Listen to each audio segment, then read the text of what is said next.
સુરત શહેરના ગોરદ્રા વિસ્તારમાં આવેલા રાજ ટેક્સટાઇલ માર્કેટમાં આજે વહેલી સવારે કોઈ કારણોસર આગ લાગી હતી। આ ઘટના સવારે લગભગ 7 વાગે બની હતી। આગનો કોલ મળતા જ ફાયર બ્રિગેડની ટીમ દોડી આવી આગ પર કાબુ મેળવવા પ્રયાસ કર્યા હતા।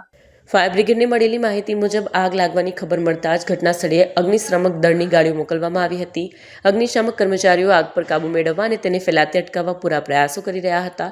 ઘટના સ્થળે ફાયર જવાનો અને અગ્નિશામક સાધનો સાથેની મોટી સંખ્યામાં ટીમો પહોંચી હતી। આગના કારણો અને નુકસાનની માહિતી હજુ સ્પષ્ટ થઈ નથી। આગના પગલે સ્થાનિક પોલીસ પણ દોડી આવી હતી। સત્તાવાર સૂત્રોના જણાવ્યા મુજબ ફાયર વિભાગ આગ પર કાબુ મેળવવા માટે નિયંત્રિત યુક્તિઓ અપનાવી રહ્યો છે। વધુ વિગતોની પુષ્ટિ હજુ સુધી થઈ નથી। સ્થાનિક રહીશોને સુરક્ષિત સ્થાને ખસેડવાના પગલાં પણ લેવામાં આવ્યા છે। આગ પર કાબુ મેળવવાનું કાર્ય હજુ ચાલુ છે। कैमरामैन हकीम शेख साथे वसीम हाशमी नो रिपोर्ट आजाद न्यूज सूरत। ये करीब 7:14 पे फायर कंट्रोल रूम में कॉल आया था और यहाँ पे 3 गेट से गाड़ियाँ भेजी थी, डुम्बाल से, डिंडोली से और मान दरवाजा से। उसके बाद यहाँ अधिकारी पहुँचने के बाद पता लगा कि जो इलेक्ट्रिकल डक्ट है उसके थ्रू पूरे मार्केट में धुआं हो गया था, काफ़ी डेंस स्मोक था। यहाँ आने के बाद ब्रिगेड कॉल डिक्लेयर किया और सारे अधिकारी जो है तमाम गेट की गाड़ियाँ यहाँ पे आई।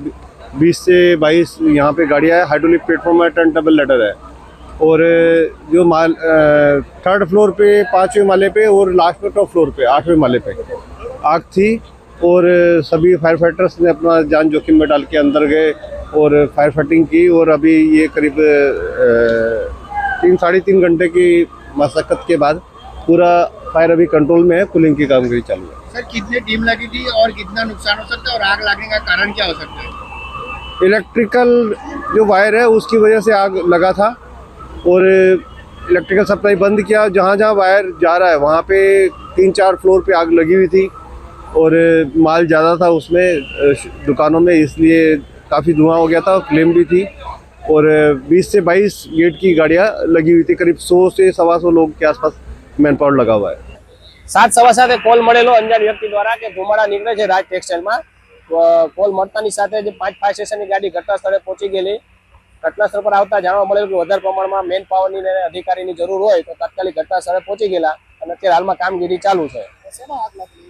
એવું કંઈ ખબર નથી, પણ અત્યારે એવું કહે છે જ્યારે ગાડી ઘટના સ્થળે પહોંચેલી ત્યારે જે આપણે કેબલ આવે વાયરિંગ એમાં આગ લાગેલી ની નીચેથી ઉપરની સાઈડમાં ગઈ હતી લિફ્ટના હિસાબે। બાકી તો પછી આગળની કાર્યવાહી તપાસ કરતા જ જાણવા મળશે। અત્યારે ટોપ ફ્લોર ઉપર છે બરાબર, અને બાકી તો નીચેથી ઉપર ગઈ છે। દરેક દુકાનો ખોલ્યા પછી ખબર પડે કે કેટલી દુકાનોમાં આગ લાગેલી છે અને કઈ રીતે લાગેલી છે। અત્યારે 8 થી 10 ટીમો ફાયરની ઘટના સ્થળ ઉપર છે। હા, મેસેજ આપો ના, જાનાની કોઈ નથી।